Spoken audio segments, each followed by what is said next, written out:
மெட்டீரியல ஆழமா அலசுற இந்த நிகழ்ச்சிக்கு உங்களை வரவேற்கிறோம். இன்னைக்கு நாம ஹான்சன் அப்படிங்கிற ஒரு கேரக்டரோட வாழ்க்கையில ஒரு ரொம்ப முக்கியமான ஒரு கட்டத்தை பார்க்க போறோம். ஆமா, ஒரு பயங்கரமான சண்டையோட முடிவு, அப்புறம் தலையெழுத்தியே மாத்தக்கூடிய ஒரு கண்டுபிடிப்பு, அவன் வாழ்ற அந்த இரட்டை வாழ்க்கைன்னு இந்த அத்தியாயங்கள் அவனை பத்தி நிறைய விஷயங்களை நமக்கு காட்டுது. ஆமா, இதுல நம்ம நோக்கம் வெறும் கதையை சொல்றதில்ல. ஹான்சன் ஏன் இப்படி நடந்துக்கிறான், அவன் எடுக்கிற ஒவ்வொரு முடிவுக்கு பின்னாலேயும் என்ன காரணம் இருக்கு. கரெக்ட். அவன் ஒரு ஹீரோவா இல்ல ஒரு சூழ்நிலை கைதியா? இந்த சம்பவங்கள்லாம் அவனை ஒரு நல்லவனா மாத்துதா இல்ல இன்னும் சிக்கலான ஒரு ஆளா மாத்துதான்னு அலசி ஆராய போறோம். சரியா சொன்னீங்க. சரி, வாங்க ஆரம்பிக்கலாம். கதை ஒரு கொலவெறி சண்டையோட இறுதியில தொடங்குது. ஹான்சன் சூ லாங்யான்ங்கிறவனை கொன்னுடுறான். ஆனா இது ஏதோ ஒரு சாதாரண சண்டை ஜெயம் மாதிரி தெரியலையே. இல்லவே இல்ல. அதுல நடந்த வன்முறை ரொம்பவே அதிகம். அவன் எந்த ஆயுதத்தையும் பயன்படுத்தல. ஒரு மாட்டு தலையை எடுத்து அதாலேயே சூலாங்கியாலோட முகத்தை அடையாளம் தெரியாத அளவுக்கு நசுக்கி கொள்றான். அப்போ அது எந்த அளவுக்கு ஒரு விரக்தியின் உச்சம்னு புரியுது. ஆமா, இது தற்காப்புக்காக நடந்த சண்டைங்கிறத தாண்டி உயிர் பிழைக்க வேற வழியே இல்லாத ஒரு இக்கட்டான நிலையை காட்டுது. ஆனா எனக்கு ஆச்சரியமா இருக்கிற விஷயம் என்னன்னா, அவ்வளவு பெரிய அதிர்ச்சியில ஒருத்தனை கொன்ன பிறகு அவன் அடுத்து நடந்துக்கிற விதம்தான். அவன் பதட்டத்துல ஓடாம ரொம்ப நிதானமா செயல்படுறான். மிகச்சரியான பாயிண்ட். அதுதான் ஹான்சனோட குணத்தையே நமக்கு காட்டுற முதல் இடம். அவன் உடனே சூலாங்கியானோட உடம்ப சோதனையிடுறான், பர்ஸை எடுக்கிறான். ஆனா அதுல இருக்கிற கிரெடிட் கார்டை யூஸ் பண்ணா மாட்டிக்குவோன்னு அவனுக்கு தெரியுது. அதனால அதை அழிச்சிடுறான். ஓஹோ. ஆனா ஒரே ஒரு சின்ன மெமரி சிப்பை மட்டும் எடுத்துக்கிறான். அப்புறம் உடலை முதல்ல இங்க இருக்கிற குளத்துல தூக்கி போட்டுட்டு தடையமே இல்லாம அழிச்சிடுறான். அவனோட மொத்த கேரக்டரையும் வரையறுக்குது. அவனுக்கு உடனடி லாபம் முக்கியம் இல்ல, நீண்ட காலத்துல எதை அவனுக்கு அதிகாரத்தை கொடுக்குமோ அதுதான் முக்கியம். இந்த மனநிலை தான் பின்னாடியும் வருது இல்லையா? ஆமா, இதுதான் பின்னாடி அவன் 2 மில்லியன் சம்பாதிச்ச பிறகும் அதை தனக்காக செலவு பண்ணாம தான் தங்கையோட படிப்புக்கு முதலீடு செய்யறதுலயும் வெளிப்படுது. அவனுக்கு எல்லாமே ஒரு லாங் டேர்ம் இன்வெஸ்ட்மெண்ட் தான். அதே நேரத்துல அவனுக்கும் பயங்கரமான காயம் பட்டிருக்கு இல்லையா? அவனோட பீஸ்ட் சோல் கவசம் எல்லாம் இருந்தும் உடம்புல பல எலும்புகள் முறிஞ்சிடுது. ஆமா, அது சூ லாங்கியானோட ஹைப்பர் ஜீனோ ஆர்ட் எவ்வளவு பவர்ஃபுல்லுன்னு காட்டுது. ஒரு நிமிஷம், இந்த ஹைப்பர் ஜீனோ ஆர்ட்ஸ்னா என்னன்னு நம்ம நேர்களுக்காக ஒரு சின்ன ரீகேப் கொடுக்க முடியுமா? அது ஏன் இவ்ளோ பெரிய விஷயம்? கண்டிப்பா. சுருக்கமா சொல்லணும்னா, இந்த உலகத்துல மனுஷங்க கடவுளோட சரணாலயத்துக்குள்ள, அதாவது காட் சாங்சுவரிக்குள்ள போய் ஜீனோ பாயிண்ட்ஸை சேகரிச்சு தங்களோட சக்தியை அதிகப்படுத்திக்கிறாங்க. சரி. ஆனா வெறுமனே உடம்புல சக்தி இருந்தா மட்டும் போதாது. அந்த சக்தியை எப்படி ஒரு போர் முறையா, ஒரு டெக்னிக்கா பயன்படுத்துறதுன்னு சொல்லி தர்றது தான் இந்த ஹைப்பர் ஜீனோ ஆர்ட்ஸ். ஓ, அது ஒரு ஃபைட்டிங் ஸ்டைல் மாதிரி. அதேதான். இது ரொம்பவும் அரிதான, விலை உயர்ந்த ஒரு விஷயம். ஒரு நல்ல ஹைப்பர் ஜீனோ ஆர்ட் ஒருத்தனோட தலையெழுத்தையே மாத்திரும். அதனாலதான் சூலாங்கியானோட சண்டை அவ்வளோ கடினமா இருந்துச்சு. ஓகே, இப்போ புரியுது. அப்போ ஹான்சன் கையில கிடைச்ச அந்த மெமரி சிப்ல ஒரு ஹைப்பர் ஜீனோ ஆர்ட் இருந்திருக்கு. என்ன அது? அதுதான் ஜேட் ஸ்கின். சூலாங்கியான் பயன்படுத்தின அதே டெக்னிக். ஹான்சனுக்கு இது ஒரு புதையல் கிடைச்ச மாதிரி. ஒரு சாதாரண மனுஷன் கற்பனை கூட பண்ணி பார்க்க முடியாத ஒரு சக்தி இது. இது ஒரு ஜாக்பாட் மாதிரி. ஆனா இத பயிற்சி பண்றதுல ஒரு பெரிய ரிஸ்க் இருக்குமே. ஆமா, இது ரட்டம் போன கத்தி மாதிரி. ஏன்னா அந்த ஜேட் ஸ்கின் டெக்னிக் அவன் புது இடத்துல பயன்படுத்தினா சூலாங்கியானோட ஆளுங்க, டேய் நீதானே அவனை கொன்னவன்னு அவனை சுலபமா அடையாளம் கண்டுபிடிச்சிருவாங்க. அது அவனோட உயிருக்கே ஆபத்து. நிச்சயமா. ஆனாலும் ஹான்சன் அந்த ரிஸ்க் எடுக்க துணியறான். இதுவும் அவனோட குணத்தை காட்டுது. ரிஸ்க் பெருசுனா ரிவார்டும் பெருசா இருக்கும்னு நினைக்கிறவன் அவன். அந்த டெக்னிக்க அவன் பயிற்சி செய்ய ஆரம்பிச்சதும் அவன் உடம்புல சில மாற்றங்கள் தெரிய ஆரம்பிக்குது இல்லையா? ஆமா, அவன் உடம்போட வெப்பநிலை குறையுது, ஒரு விதமான குளிர்ச்சி வருது. ஆனா அது அவனுக்கு ஒரு புத்துணர்ச்சியை கொடுக்குது. அவனோட காயங்கள் வேகமா குணமாகுது. அவன் ஒரு புது சக்தியை உணர்றான். இது வெறும் ஆரம்பம்தான்.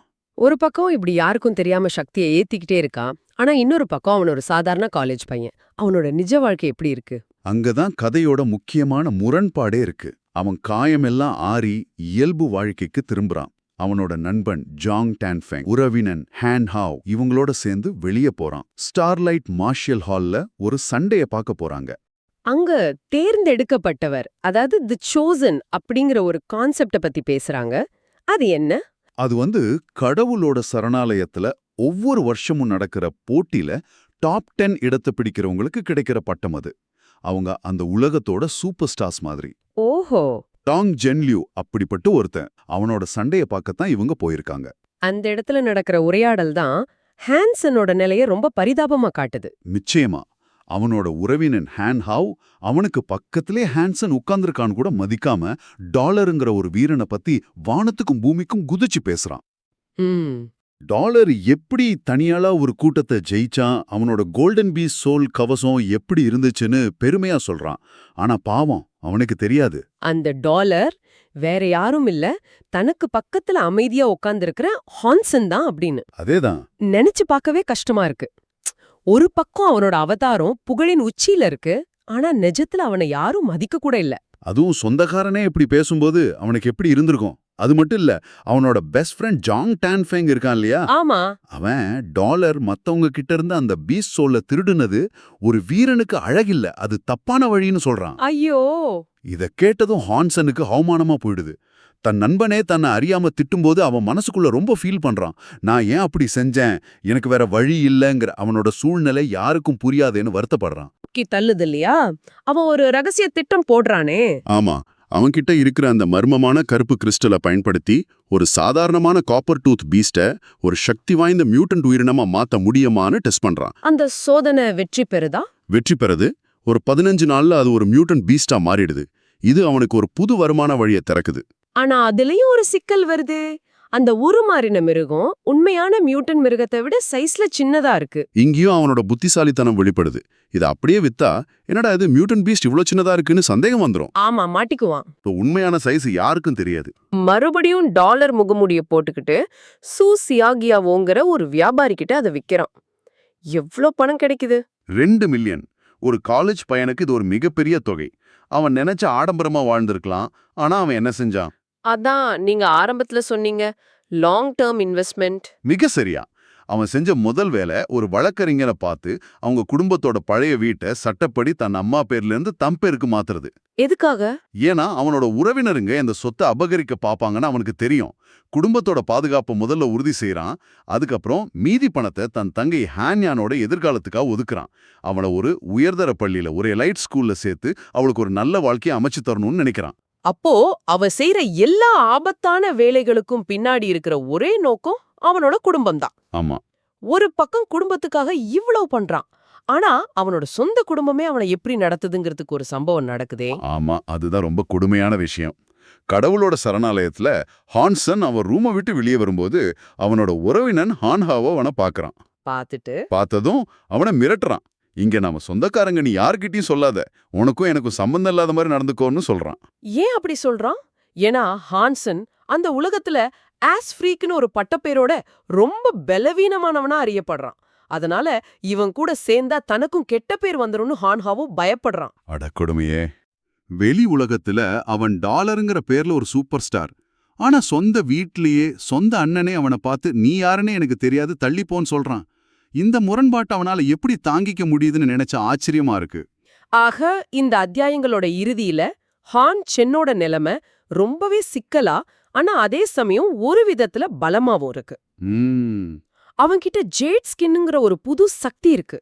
கருப்பு கிறிஸ்டல் மூலமா யாருக்கும் தெரியாத ஒரு வருமான வழி இருக்கு. எல்லாத்துக்கும் மேல தன் தங்கையோட எதிர்காலம் தான் முக்கியங்கிற ஒரு தெளிவான குறிக்கோள் இருக்கு. ஆமா, இந்த தெளிவோட தான் அவன் அடுத்த கட்டத்துக்கு பாரத்ரம் குகலில குவாட்ஸ் தேள்களை வேட்டையாட போறான். அவன் பாதை தெளிவா இருக்கு.